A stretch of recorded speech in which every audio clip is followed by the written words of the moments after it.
Hello again, chaps and chapettes. How are we all doing? It is lovely to see you all again. As always, just a quick question, guys, before we get going about yesterday's video. How was the audio on your end? Because on my end, it sounds distorted, muffled, and tinny. It sounds low quality.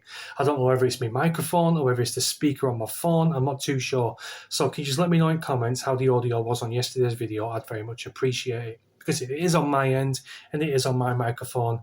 I'm going to have to start looking at getting an external microphone to do my videos because I can't start pumping videos out to you guys where I sound like a robot that's 5 miles away speaking through 2 cans that are attached to a piece of string.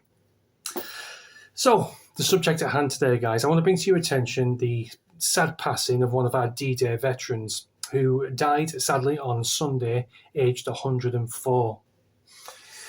It says here on the GB News article about the chap,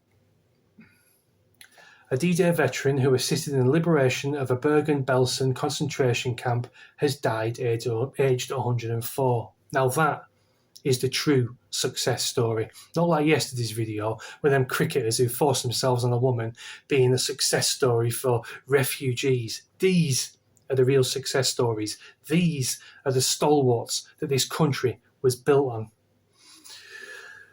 On June 6, 1944, Donald Shepard landed on Juno Beach in a landing-shipped tank. The dispatch rider for the Royal Engineers was among 156,000 British, American and Canadian troops launched from the sea and air onto French land. The military operation celebrated its 80th anniversary this year. A tribute in honour of Shepard was posted on the British Normandy Memorial social media account on Sunday. The post said, "We are saddened to hear the death of 104-year-old D-Day veteran Donald Shepard. I think these people deserve our utmost respect. When they were younger, and probably up till now when they're in the hundreds, they have twice the size of the balls that the youth of today in this country have now." Can you imagine if the, what are they called now, Zoomers I think they're called, if they got thrown onto Normandy and into Omaha Beach getting shot at by the Germans, they would piss their pants. Hell, I'd piss my pants. But these chaps, they got it done. And you know why they got it done? For the freedom of our country. Something people nowadays would never even think about doing. So let's ask ourselves a quick question here, guys. Donald here, when he was in his 90s, possibly his hundreds, and he was looking around the country that he fought fucking long and hard for, how do you think he felt when he saw the youth of today crying and getting depressed over menial little things, when he saw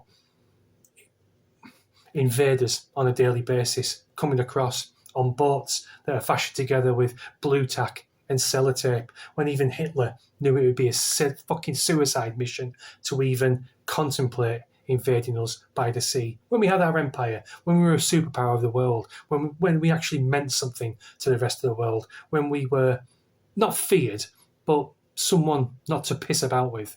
Now we are just a squeaking little gerbil on the page of an atlas who people look at and laugh at. How do you think Donald would have felt when he watched some of his friends get shot at by the Germans on Omaha Beach, on the Normandy landings, seeing them on the floor dying? You've all seen the start of Saving Private Ryan, haven't you? This is what this guy went through. He's got to be asking himself, was it worth it? Were these medals worth it? Look what's happened to the country. He shed blood for, well, his friends shed blood for, maybe some family members shed blood for, killed in the Blitz, who knows? I feel for these veterans, I really do. Especially, there was an article, I can't remember what it was from, I can't remember where it was from even, but it suggested that a high percentage of youngsters in this country don't even know what Remembrance Day is supposed to signify, what it's for. I find that absolutely disgusting. How the youth of today don't know what the poppy means, what Remembrance Day means, the sacrifice that these old fellas made for me, you and them, just so we could walk around and chat shit into a phone, onto a camera, freely. Well, for now, freely anyway. God knows what Keir Starmer's going to do for the next 3.5 years. But up to yet, we can attest our lives and how we are living to old chaps like this. Every respect to them. I cannot thank them enough for the sacrifices they made during both world wars. I'm pretty sure you share the same sentiments. So, Donald, thank you for your service, sir. Rest easy. That's my lot, guys, and I'll see you soon. Cheers.